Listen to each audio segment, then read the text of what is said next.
Φίλες και φίλοι του Μπάσκετ, καλησπέρα. Είμαι ο Νικόλας. Είμαι ο Φάνης. Και αυτό είναι το Crunch Time Podcast.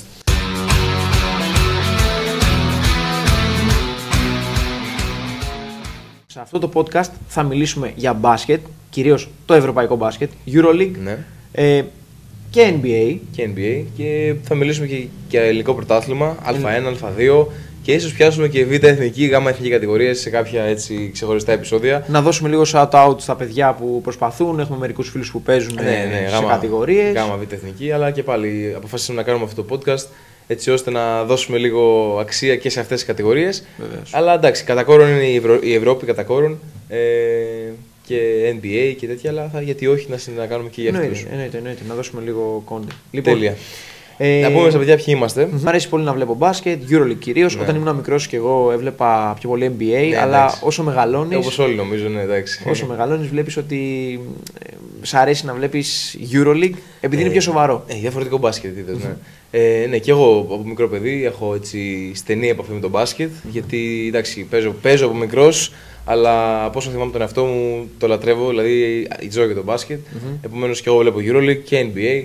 Αλλά ναι, επειδή το αγαπάω, είναι κάτι που αγαπάω, αποφασίσαμε έτσι να ενωθούμε εμείς οι δύο και να δημιουργήσουμε έτσι ένα podcast που θα λέμε και εμείς την άποψή μας, θα αναλύουμε κάποια θέματα και οτιδήποτε άλλο προκύψει στην πορεία. Ακριβώς. Αυτό το podcast στην ουσία δημιουργήθηκε αρχικά να περάσουμε καλά. Ναι, ξεκάθαρα. Να μιλήσουμε έτσι για φάσεις, να έχουμε αλληλεπίδραση με τον κόσμο. Ναι, εννοείται. Γιατί μας αρέσει το μπάσκετ, παίζουμε μπάσκετ και. Θέλουμε μέσα από την εκπομπή μας, γιατί εκπομπή θεωρείται, μέσα από αυτό το podcast, θέλουμε να περάσουμε τις απόψεις μας για το μπάσκετ, να συζητήσουμε και με εσάς που μας βλέπετε ή που θα μας βλέπετε πιθανώς στο μέλλον και να έχουμε μια έτσι καλή αλληλεπίδραση και να είναι ένα ωραίο κλίμα γενικότερα. Ωραία. Τι λες, πάμε στα πρώτα θέματα. Πάμε λίγο να ξεκινήσουμε το Λοιπόν, πρώτο επεισόδιο στα πρώτα θέματα. Πάμε λίγο για την ανάλυση του Final Four. Τέλεια. Τι έχεις να πεις. Κοίταξε, Για τις ομάδες κυρίως. γενικότερα οι ομάδες που περάσαν στο Final Four, εντάξει, το αξίζανε οι περισσότερες και Σίγουρα. αν όχι όλες βασικά. Εγώ είχα ένα μικρό ενδιασμό για τον Παναθηναϊκό και θα σου πω γιατί. Γιατί τραυματίστηκε ο Λεσόρτ. Οπότε εγώ προσωπικά δεν περίμενα τον Παναθηναϊκό να μπει καν στα play-off. Και μπορεί να ακούγεται τρελό, αλλά αν δεις ότι η τρίτη θέση με την 7η ήταν μία νίκη διαφορά ή δύο το πολύ. Μία-δύο νίκες διαφορά. Δηλαδή θέλω να σου πω είναι τα παιχνίδια στο παιχνίδι. Δηλαδή, Ακριβώς. δεν περίμενε να κάνει τις νίκες και να περάσει στα play-off. Όχι επειδή δεν το αξίζει, επειδή ο καλύτερος ψηλός της κατηγορίας, της Ευρώπης βασικά, ο Λεσόρτ, αντικειμενικά είναι ο καλύτερος ψηλός, Εννοείται. απουσιάζει από το ρόστερ της ομάδας. Εννοείται. Είναι παίκτης κλειδί. Ναι, είναι παίκτη κλειδί, οπότε δεν το περίμενα γι' αυτό. Αλλά κατά τα άλλα, ναι, αυτό είναι ένα λογικό. Ξέρεις τι, δεν είναι για μένα οι πιο σημαντικές θέσεις είναι το 1 και το 5.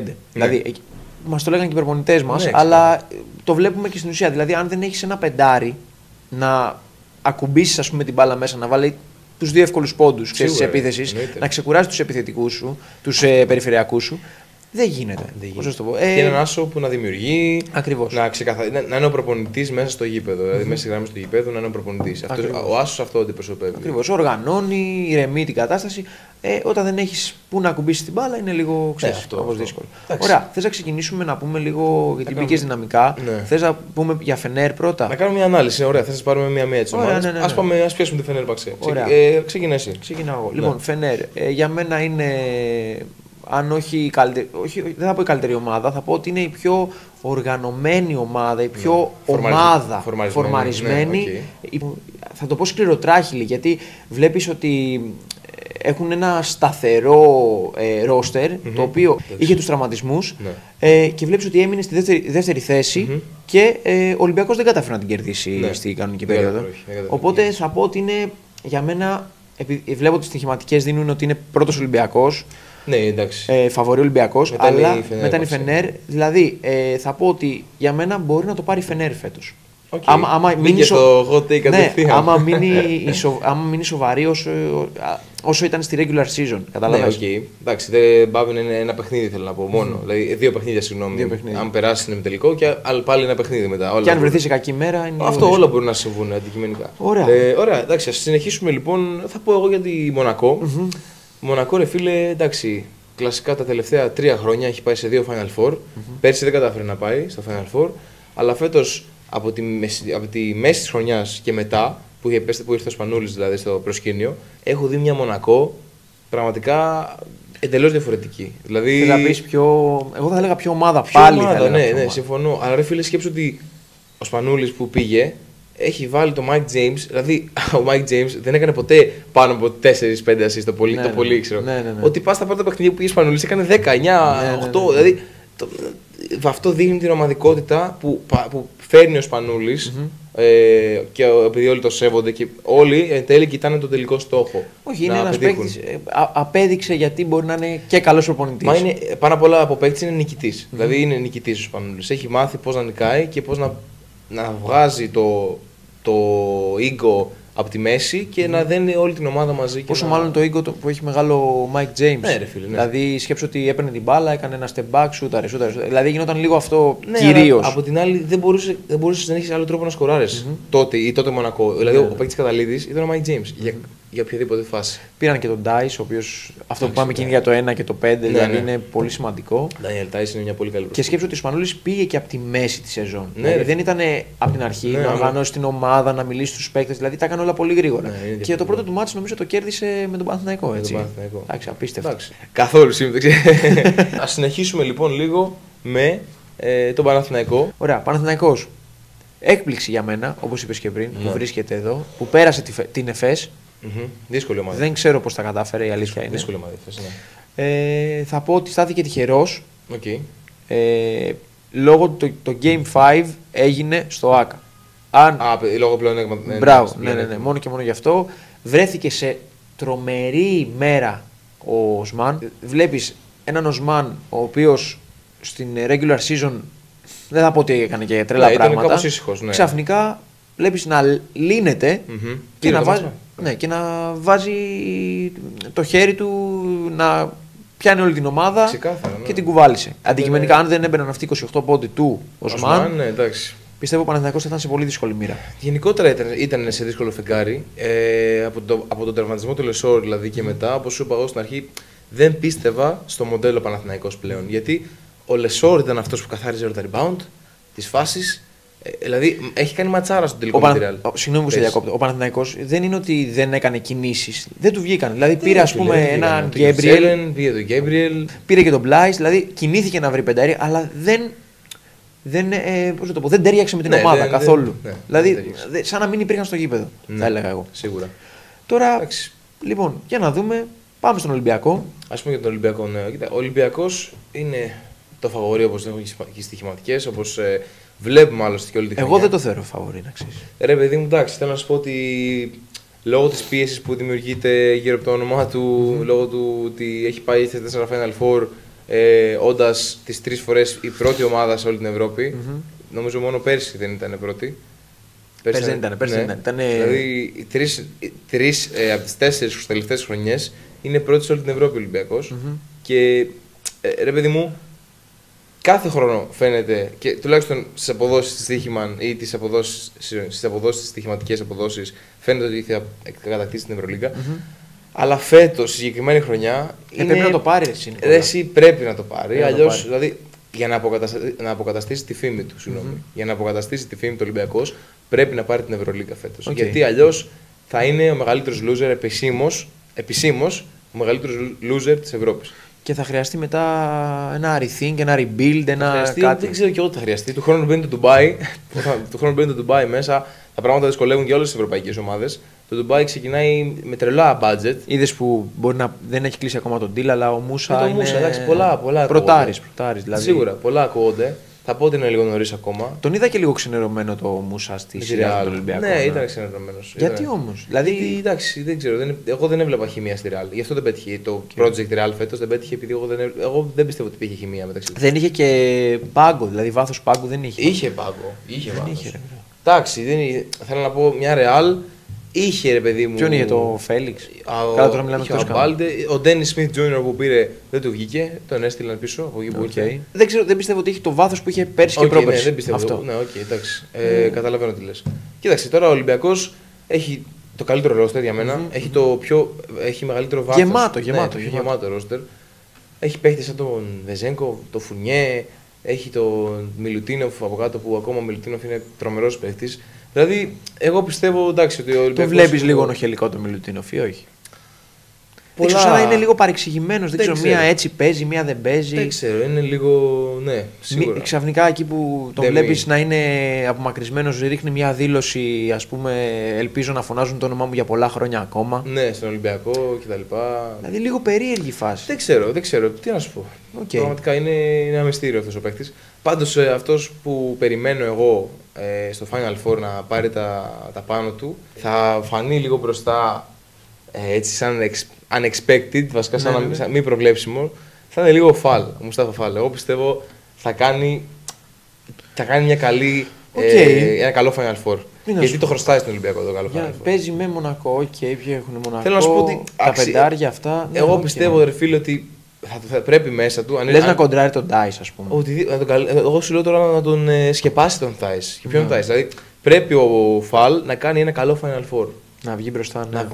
Όχι να βγει μπροστά, να κάνει τη δουλειά του σωστά. Αυτό. Να βγει εκεί πέρα, να καθαρίσει τα rebound. Ναι, να μην παίρνει 2 rebound σε κάθε παιχνίδι. Όχι. Να καθαρίσει τα rebound, να τελειώσει τις φάσεις κάτω το καλάθι όλες, να κάνει τη δουλειά του. Το χρωστάει στον Ολυμπιακό και πιστεύω ότι θα βγει αυτό. Άρα από τη σειρά λες Ολυμπιακός Μονακό, λες ότι θα βγει μπροστά. Θες να βγει και περιμένεις να βγει ο Μουστάφα Φαλ. Το τι θέλω, εντάξει, υποκειμενικό. Δεν θέλω κάτι συγκεκριμένο. Εγώ πιστεύω όμως ότι ο Ολυμπιακός θα περάσει τη Μονακό και πιστεύω, ρε φίλε, ότι δεν θα βγει μπροστά σαν πρώτο σκόρερ ή σαν πρωταγωνιστής. Θα είναι παίκτης κλειδί, ρε φίλε. Θα είναι ένας παίκτης κλειδί αυτό. Θα είναι ένας παίκτης κλειδί ο Μουστάφα Φαλ για να περάσει το πρώτο εμπόδιο που λέγεται Μονακό Ολυμπιακός. Ωραία. Από Μονακό ποιος βλέπεις να βγαίνει μπροστά? Εντάξει, ο Μάικ Τζέιμς, ξεκάθαρα. Θα είναι ένα παιχνίδι το οποίο θα έχει πολλή δράση, πολλή ένταση και πολλή κούραση πάνω απ' όλα. Αλλά πιστεύω ότι ο Μάικ Τζέιμς θα βγει μπροστά, θα κάνει το καθήκον του για την ομάδα του, για τη Μονακό. Και ο Τάις θα είναι ένα κλειδί. Αλλά αυτός που αν γίνει κάτι ως προς το μέρος της Μονακό να κερδίσει, πιστεύω ότι θα έχει συμβάλει σημαντικά ο Διάλο. Είναι παίκτης ο οποίος αν βρεθεί σε ρυθμό μπορεί να σε τελειώσει. Είναι τρομερός παίκτης, έχει τρομερά στοιχεία και είναι ένας παίκτης ο οποίος εάν βρεθεί σε καλή μέρα δεν σταματιέται. Ναι, μπορεί να σε τελειώσει. Εντάξει, κοίτα, η αλήθεια είναι ότι ο Ολυμπιακός έχει συναντήσει και άλλες φορές τη Μονακό, αλλά τώρα είναι με έναν διαφορετικό προπονητή. Ναι. Τι λες, θα παίξει ρόλο ο προπονητής αυτή τη φορά? Σίγουρα, εσύ. Ο Σπανούλης έχει πάει τώρα πόσα χρόνια στον Ολυμπιακό. Ξέρει τον Μπαρτζόκα που παίξει για εκατοντά. Λες να την έχει στημένη. Λες να την έχει στημένη. Φαντάζομαι. Ωραία. Εντάξει, είναι καλό hot take αυτό. Καλό hot take να περάσει η Μονακό. Μπαρτζόκας είπε πάντως πως δεν επηρεάζει. Δεν τον επηρεάζει καθόλου, ας πούμε, το γεγονός ότι είναι ο Σπανούλης στον πάγκο. Και δεν πρέπει και οι παίχτες να το βλέπουν αυτό. Ξεκάθαρα. Είσαι σαν ομάδα, οποιοδήποτε είναι απέναντί σου, είτε ήταν Παναθηναϊκός και ήταν ο Διαμαντίδης αντίπαλος προπονητής, πάλι ο Παναθηναϊκός θα πρέπει να κερδίσει, να διαλύσει. Δεν υπάρχει σεβασμός. Μέσα στις 4 γραμμές υπάρχει ευγενής άμυλα, δεν έχουμε όμως αυτό. Τώρα θέλω να μου πεις εσύ για τη σειρά Φενέρ Παναθηναϊκός. Ποιος πιστεύεις και από τις δύο ομάδες θα βγει μπροστά και ποιος θα είναι ένας παίκτης έτσι έκπληξη που δεν το περιμένεις? Λοιπόν, ξεκινάμε με Φενέρ, η οποία, όπως είπα και στην αρχή, είναι μια ομάδα πολύ δυνατή. Αλλά τι γίνεται, με προβληματίζει ότι ο Παναθηναϊκός την έχει νικήσει 2 φορές. Και στην έδρα της και στο ΆΚΑ. Εντάξει, στο ΆΚΑ, αλλά τι γίνεται. Βλέπω μια ομάδα η οποία. Θα σου συγκρίνω λίγο με Ολυμπιακό τον Παναθηναϊκό. Βλέπω μια ομάδα η οποία. Ο Ολυμπιακός συγκεκριμένα είναι μια πιο ομάδα με βάθος, ας το πω, που δεν μπορεί να νικήσει σε κανένα παιχνίδι στη regular season τη Φενέρ. Και βλέπω έναν Ολυμπιακό, Παναθηναϊκό, ο οποίος έχει χάσει 2 φορές από τον Ολυμπιακό. Δηλαδή δεν ξέρω, είναι λίγο, κατάλαβες τα πράγματα, λίγο περίεργα. Κοίταξε, όμως έχει κερδίσει 2 φορές τη Φενέρ. Ναι. Μέσα στη χρονιά. Ναι, οκ. Αλλά λοιπόν, πάμε να πούμε για Φενέρ, η οποία Φενέρ είπαμε είναι πολύ δυνατή. Θα πιστεύω, εντάξει, Hayes Davis, κλασικά, θα βάλει την τριποντέλα του εκεί πέρα στο τέλος. Σίγουρα. Λοιπόν, και από Παναθηναϊκό, πιστεύω ότι ο Γιασκεβίτσιους θα τον κλείσει τον Αν πολύ καλά. Και πρέπει να πάρει τα σκύπτρα ξανά ο Οσμάν. Δεν μπορεί να του κλείσει κιόλου, να του παίξει όλου triple team. Μια Φενέρ όμως είναι τρομερή ομάδα. Άμα παίξει ο Λεσόρ, είναι πολύ διαφορετικά τα πράγματα. Καλά, σίγουρα. Αλλά και, εντάξει, και πάλι δεν ξέρω τώρα. Είναι εκτός ρυθμού, πιστεύω. Ναι. Δηλαδή, εντάξει, έχει κάνει προπονήσεις εντατικά, αλλά και να μπει είναι μεγάλο ρίσκο για τον Παναθηναϊκό να τον εντάξει τώρα μέσα στο. Ισχύει, μπορεί να τον εντάξει στο τελικό. Δεν ξέρεις. Εγώ πιστεύω θα παίξει. Για μένα θα παίξει το τελικό. Άρα έχουμε ένα τέτοιο hot take εδώ πέρα. Ναι. Πιστεύεις θα περάσει ο Παναθηναϊκός στην ΕΦΕΣ? Όχι, πιστεύω θα παίξει ο Λεσόρ. Απλά αυτό. Στο Final Four. Ναι. Γενικά. Στους ημιτελικούς πιστεύω θα παίξει ένα δεκάλεπτο. Max. Που θα είναι καθοριστικό δεκάλεπτο. Δηλαδή θα μπει να τα βάλει και θα μπει και λίγο στο τέλος. Και τελικό ίσως ξεκινήσει ο βασικός. Έτσι πιστεύω. Έτσι. Άρα πιστεύεις ότι ο Παναθηναϊκός θα περάσει το τελικό της EuroLeague? Γιατί είπες τώρα τελικό θα περάσει. Βάσει αυτών που έχουμε δει και στο regular season, ναι, πιστεύω θα περάσει. Εντάξει, ωραία. Πιστεύω θα περάσει. Ναι.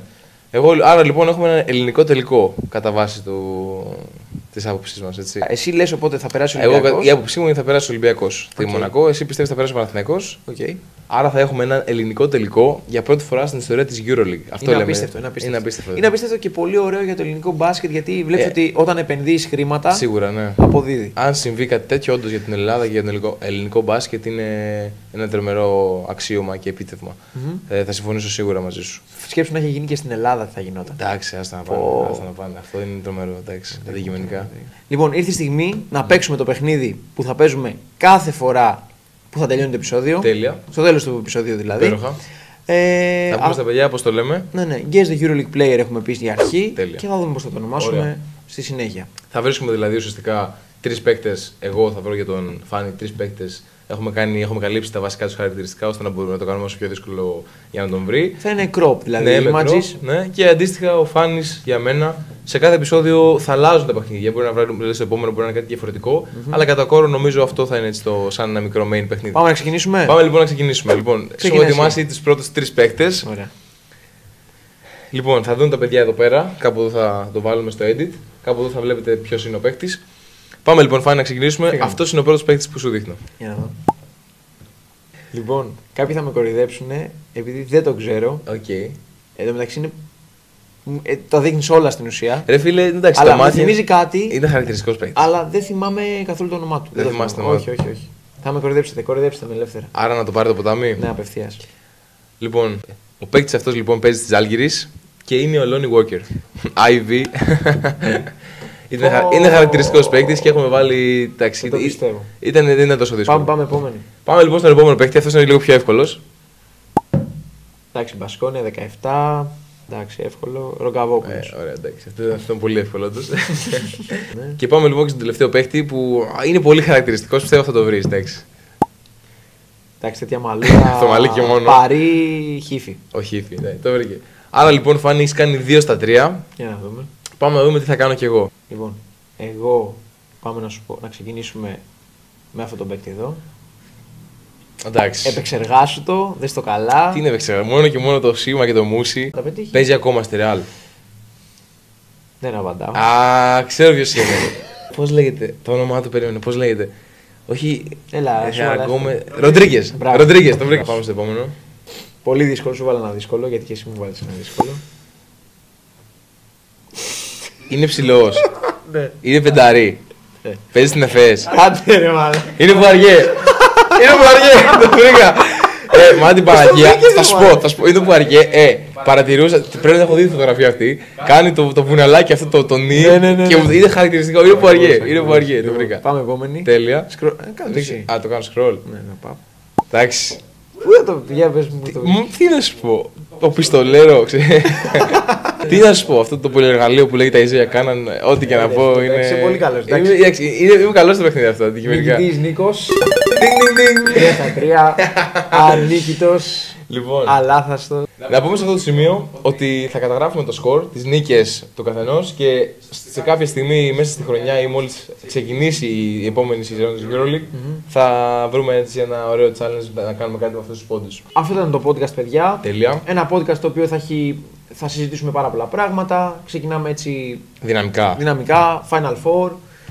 Για να δούμε τις προβλέψεις σας κάτω στα σχόλια. Ναι. Πατήστε καμπανάκι, subscribe, μας βοηθάει πολύ. Κάντε like σε αυτό το βίντεο. Ναι. Κάντε share αυτό το βίντεο για να το δουν και οι φίλοι σας και οι γνωστοί σας.